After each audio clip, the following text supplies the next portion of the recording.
Shalom, selamat datang dalam Sekolah Sahabat edisi rangkuman bersama GMHK Menteng Jakarta. Program ini hadir setiap hari untuk memastikan jantung kerohanian kita tetap berdetak. Bersama saya, Pendeta Rois Panjaitan. Kita tiba pada lanjutan pelajaran Sekolah Sahabat di hari Sabtu sampai Jumat, tanggal 19 sampai 25 November 2022. Dengan topik bagian-bagian yang bertentangan. Topik ini membahas pemikiran banyak orang tentang adanya keabadian jiwa dan keabadian neraka yang apinya menyala selamanya, yang terdapat dalam perikop Alkitab. Yang pertama, Lukas 16 ayat 19 sampai 31. Sebuah perumpamaan tentang orang kaya dan Lazarus yang miskin. Kedua, pernyataan Yesus terhadap pencuri di kayu salib yang terdapat dalam Lukas pasal 23 ayat yang ke-43. Ketiga, perkataan Paulus bahwa dia berharap bersama Tuhan. Filipi pasal yang pertama ayat yang ke-21 sampai 24. Dan 1 Tesalonika 4 ayat 13 sampai 18. Yang keempat, khotbah Kristus kepada roh-roh di penjara pada zaman Nuh. 1 Petrus 3 ayat 13 sampai 20. Yang kelima, Wahyu pasal 6 ayat ke-9 sampai 11. Jiwa-jiwa para martir yang berseru menuntut keadilan di bawah mezbah korban bakaran. Namun, bagian-bagian tersebut tidak benar-benar bermaksud demikian.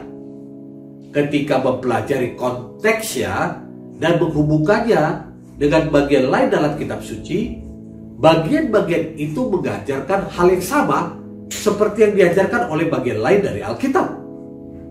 Kematian adalah keadaan tidak sadar sampai pada waktu kebangkitan. Kisah orang kaya dan Lazarus adalah perumpamaan yang dimaksudkan untuk mengajarkan sesuatu, bukan untuk menjelaskan kenyataan. Jika itu sesuatu yang nyata, bayangkan sekiranya sorga dan neraka begitu dekat, sehingga orang-orang di dalamnya dapat berbicara satu sama lain. Padahal keduanya itu dipisahkan oleh jurang yang sangat dalam. Ayat yang ke-26. Tidak ada dalam konteks perumpamaan ini yang menyatakan bahwa Yesus berurusan dengan keadaan orang mati di sini. Dalam bahasa Yunani, tempat di mana orang kaya itu menderita disebut Hades. Itu sama dengan kata Ibrani Sheol. Ini terbukti dalam terjemahan Petrus atas Mazmur 16 ayat 10 dan dalam Kisah 2 ayat yang ke-27. Jika kita menerima perumpamaan ini sebagai bukti tentang apa yang terjadi pada orang mati, kita akan menerima sesuatu yang tidak terbayangkan, bahwa Yesus juga disiksa di tempat itu. Karena Petrus menggunakan Mazmur 16 ayat 10 untuk menyebut Yesus mati sebelum kebangkitannya. Sebaliknya, kisah Lazarus dan orang kaya memberi penekanan bahwa kekayaan tidak menjamin kebahagiaan abadi di surga. Yesus sedang menggambarkan tentang bahayanya keegoisan, keuntungan yang tidak jujur, dan penata layanan keuangan. Kehidupan kekal itu hanyalah didasarkan kepada penerimaan karya keselamatan Kristus atas nama kita. Hari ini bersama dengan aku di Firdaus. Dalam sebagian besar terjemahan ayat ini, tampaknya Yesus dan penjahat yang baik akan berada di surga pada hari yang sama setelah kematiannya. Padahal jelas bahwa keduanya sedang terpaku di kayu salib. Bagaimana bisa keduanya masuk ke surga? Itu berarti jiwa mereka berdualah yang langsung masuk surga, karena tubuh keduanya justru dikuburkan. Ini juga berarti orang benar yang mati itu langsung masuk surga jiwanya, sedangkan orang jahat yang mati langsung masuk neraka. Benarkah demikian? Dalam Yohanes 20 ayat ke-17, Yesus menyatakan kepada Maria bahwa dia belum pergi ke hadirat Bapanya yang di surga. Ini berarti pada hari kematian Yesus, tidak ada yang masuk surga termasuk Yesus yang menghadapi Bapanya. Jadi, perkataan Yesus itu harus dikembalikan kepada pola susunan kata yang sebenarnya, yaitu Aku berkata kepadamu pada hari ini, kamu akan bersamaku di Firdaus. Penjahat itu sudah mendapatkan jaminan bahwa pada waktu Yesus datang kedua kali, dia akan dibangkitkan dan dibawa masuk ke dalam kerajaan sorga. Penjahat itu masih di dalam kuburnya. Ekspresi pada hari ini menekankan hubungan dan kesungguhan pernyataan, bukan pelaksanaan langsung saat pernyataan itu diucapkan. Pergi dan tinggal bersama Kristus. Apa maksud Paulus ketika dia mengatakan keinginannya untuk pergi dan tinggal bersama Kristus? Apakah Paulus menyiratkan bahwa setelah kematian jiwanya akan pergi untuk hidup sadar bersama Kristus? Paulus mengungkapkan keinginan untuk meninggalkan keberadaan yang bermasalah saat ini dan tinggal bersama Kristus tanpa mengacu pada selang waktu apapun yang mungkin terjadi di antara kedua peristiwa, yakni kematian dan kedatangan Yesus kedua kali.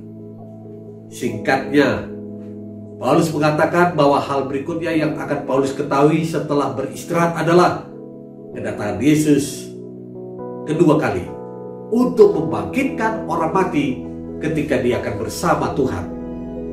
Paulus tidak ingin mati, tapi dia tahu dia pasti akan mati. Tetapi Paulus juga tahu apa yang akan terjadi setelah dia mati, yaitu kedatangan Yesus kedua kali dan kebangkitan. Berkhotbah kepada roh-roh di penjara. Siapakah roh-roh di penjara yang kepada Yesus berkhotbah oleh roh? 1 Petrus 3:18. Beberapa orang mengatakan bahwa mereka adalah malaikat yang jatuh berdasarkan 2 Petrus 2:4 dan Yudas pasal 6. Petrus dengan jelas menyatakan bahwa mereka adalah orang-orang zaman dahulu yang memberontak saat mendengar khotbah Nuh. 1 Petrus 3 ayat ke-20. Di mana Nuh berbicara dengan roh Kristus seperti semua nabi lainnya. Penggambarannya menawarkan keselamatan kepada orang-orang sejamannya. 1 Petrus 1 ayat 10-11. Petrus menggunakan ungkapan roh-roh yang di dalam penjara untuk merujuk kepada orang-orang yang diperbudak oleh dosa. Yohanes 8 ayat yang ke-34. Jiwa-jiwa di bawah mesbah. Apakah Yohanes melihat jiwa-jiwa yang tidak berwujud dari para martir berbicara dengan Tuhan di sorga? Wahyu 6 ayat 9-11. Jiwa-jiwa para martir yang berseru menuntut keadilan di bawah mesbah korban bakaran. Dalam ayat ini, mesbah korban bakaran menurut Imamat 4 ayat ke-25 itu terletak di pelataran yang melambangkan bumi. Wahyu 11 ayat yang kedua. Ini tidak mengacu pada jiwa-jiwa harfiah. Mereka adalah simbol dari orang-orang yang telah dibunuh karena kesetiaan mereka kepada Tuhan.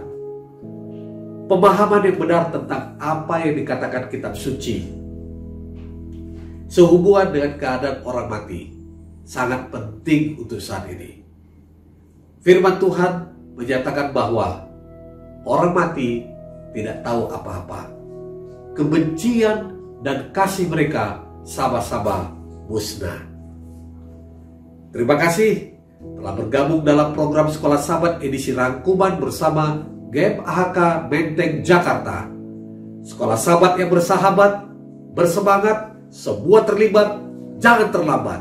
Tuhan Yesus memberkati.